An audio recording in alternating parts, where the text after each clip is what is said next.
नमस्कार दोस्तों, स्वागत है आपका इंडिया फॉर यू चैनल में। आपके साथ मैं हूं आपका दोस्त रवि। किसी भी आविष्कार की सफलता को जांचने के लिए वैज्ञानिकों को कई सारे प्रयोग या परीक्षण करने पड़ते हैं। जैसे कि किसी भी नई दवा का प्रयोग पहले जानवरों जैसे कि चूहे या बंदरों पर किया जाता है ताकि दवा से होने वाले दुष्प्रभाव के बारे में पता चल सके, क्योंकि किसी इंसान की बजाय किसी बंदर की जान जाना शायद कम खतरनाक है। लेकिन कभी कभी कुछ ऐसे प्रयोग या परीक्षण किए जाते हैं जिससे पूरी दुनिया का ही अस्तित्व खतरे में पड़ सकता है। आज हम जानेंगे ऐसे ही 5 प्रयोगों के बारे में जिनसे दुनिया खत्म हो सकती थी। The Kola super deep borehole. हालांकि आज हम पृथ्वी से करोड़ों प्रकाश वर्ष दूर आकाश गंगाओं के बारे में बहुत कुछ जानते हैं, लेकिन हमारे पैरों के ठीक नीचे जमीन के अंदर क्या है, इस बारे में हमारी जानकारी बहुत कम है। इसी बात को ध्यान में रखते हुए साल 1970 में रशिया के वैज्ञानिकों ने धरती के भीतर एक बहुत गहरा छेद करने का निर्णय लिया। 24 साल तक चलने वाली इस ड्रिलिंग से धरती के भीतर 12 किलोमीटर गहरा छेद बनाया गया, जिसे सुपर डीप बोर होल कहते हैं। इसकी गहराई समुद्र की गहराई से भी ज्यादा है। समुद्र की गहराई अधिकतम 11 किलोमीटर है, जबकि यह 12 किलोमीटर गहरा था। सोवियत वैज्ञानिक धरती के ऊपर भूपटल में छेद करके पृथ्वी के ऊपरी आवरण या अपर मेंटल तक जाना चाहते थे, लेकिन यह कोई नहीं जानता था कि ऐसा करने से क्या खतरा हो सकता है। कुछ लोगों का मानना था कि ऐसा करने से धरती पर भूकंप जैसी विपदाएं आ सकती हैं या धरती के भीतर पाताल में रहने वाले दैत्य या पिशाच बाहर निकल सकते हैं, लेकिन ऐसा कुछ भी नहीं हुआ। साल 1994 में इस ड्रिलिंग को रोक देना पड़ा, क्योंकि 12 किलोमीटर की गहराई में तापमान 180 डिग्री सेल्सियस तक पहुंच गया था और आगे ड्रिलिंग करना संभव नहीं था। The Trinity test. Manhattan project के अंतर्गत 16 जुलाई 1945 को अमेरिकी सेना द्वारा ट्रिनिटी टेस्ट किया गया था, जो कि विस्फोट द्वारा किया गया दुनिया का पहला परमाणु बम का परीक्षण था। इस परमाणु बम के विकास को काफी समय तक टाला जाता रहा, क्योंकि इस प्रोजेक्ट से जुड़े वैज्ञानिक एडवर्ड टेलर का मानना था कि इससे दुनिया के अंत का खतरा हो सकता है। उनका मानना था कि परमाणु बम के विस्फोट से बहुत ज्यादा गर्मी निकलेगी, जिससे पृथ्वी के वातावरण में आग लग सकती है और पृथ्वी के वातावरण में मिलने वाली नाइट्रोजन गैस में न्यूक्लियर फ्यूजन हो सकता है, जो कि स्वतः चलता रहेगा और कभी बंद नहीं होगा, जिससे पूरी धरती जलकर खत्म हो जाएगी।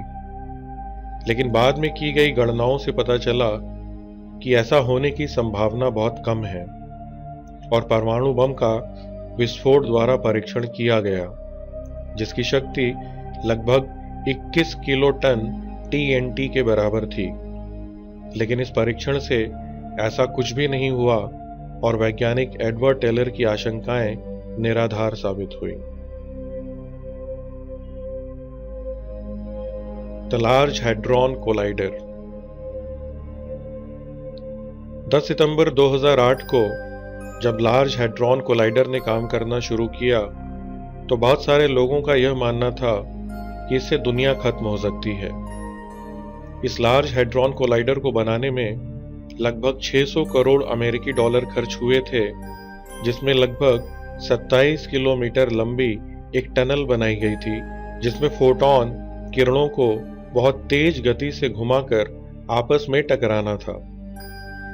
कुछ लोगों का मानना था कि फोटॉन्स की इस टक्कर के द्वारा एक छोटा ब्लैक होल बन सकता है, जैसा कि बिग बैंग के दौरान बना था। जैसा कि हम जानते हैं कि हर वो चीज़ जो ब्लैक होल के पास होती है वो ब्लैक होल में समा जाती है। तो कुछ लोगों का यह मानना था कि धीरे धीरे इस ब्लैक होल का आकार बढ़ता जाएगा और पृथ्वी की हर चीज़ इस ब्लैक होल में समा जाएगी, जिससे धरती का अंत हो जाएगा। लेकिन वैज्ञानिकों ने इन सारी धारणाओं को सिरे से खारिज कर दिया और गणना करके बताया कि अगर इस प्रक्रिया में कोई ब्लैक होल बनता भी है तो वह हॉकिंग रेडिएशन के सिद्धांत के अनुसार अपने आप गायब हो जाएगा।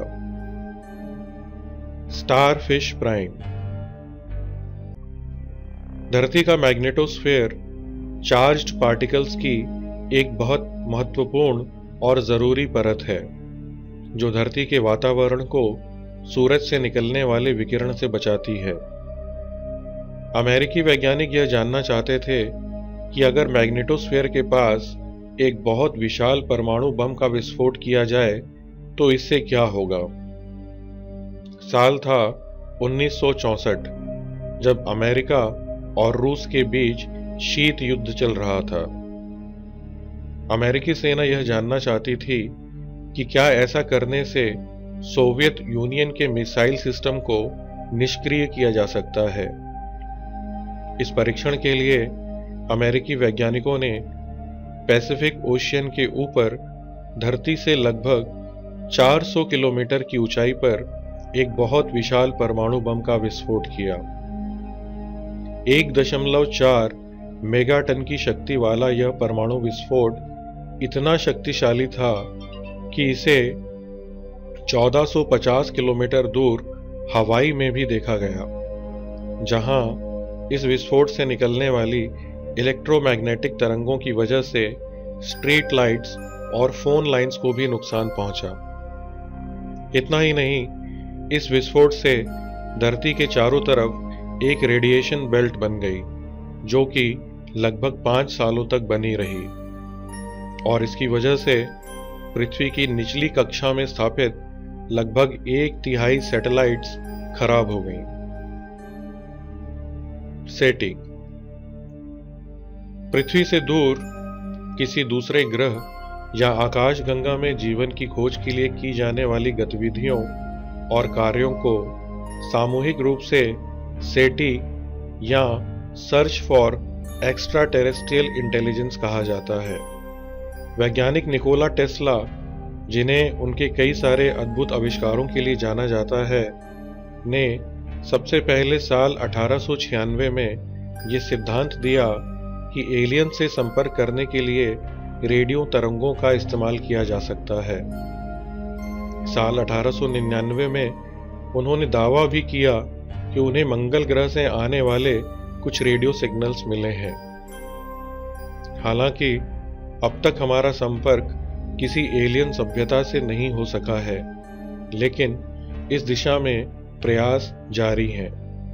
वर्तमान समय में धरती और अंतरिक्ष में स्थापित विशालकाय टेलीस्कोप्स और डिस्ट्रीब्यूटेड कंप्यूटिंग की सहायता से किसी एलियन सभ्यता के होने का पता लगाया जा रहा है। जहां किसी एलियन सभ्यता से मिलना सुनने में बहुत रोमांचक लगता है, वहीं ये बहुत खतरनाक भी हो सकता है।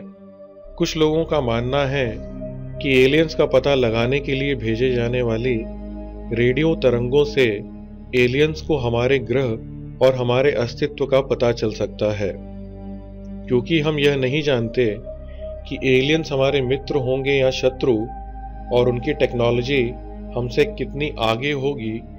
तो ऐसा भी हो सकता है कि अगर कोई एलियन सभ्यता जिनकी टेक्नोलॉजी हमसे ज़्यादा विकसित हो और वो हमें अपना शत्रु समझें, तो वो पृथ्वी का विनाश भी कर सकते हैं। तो दोस्तों, आज के वीडियो में बस इतना ही। हमने बात की ऐसे 5 प्रयोगों के बारे में जिनसे धरती का अंत भी हो सकता था, लेकिन ऐसा हुआ नहीं। अगर ये वीडियो आपको अच्छा लगा हो तो इसे लाइक ज़रूर करें, साथ ही हमें सब्सक्राइब भी ज़रूर करें, ताकि आगे आने वाले वीडियोस के बारे में आपको सही समय पर जानकारी मिल सके। फिर से मुलाकात होगी आपसे एक नए वीडियो में। तब तक के लिए नमस्कार।